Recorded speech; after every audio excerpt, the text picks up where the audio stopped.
টমি কয়টা দিলি তুই? চামেলিরে দেখলায়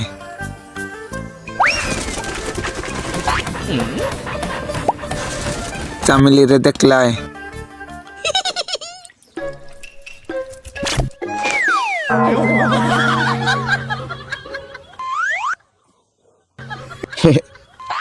ভিতরে যা।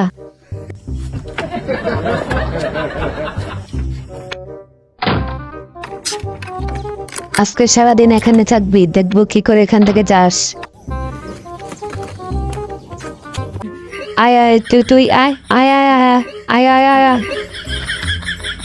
আয় আয় তুই আয় আয় আয় আয়। গাইস তোমরা কি দেখছো? নেক্সট ভিডিও দেখতে চাইলে চ্যানেলটি সাবস্ক্রাইব করে দাও, আর হ্যাঁ তোমার বয়স কত কমেন্টে দিয়ে যাও।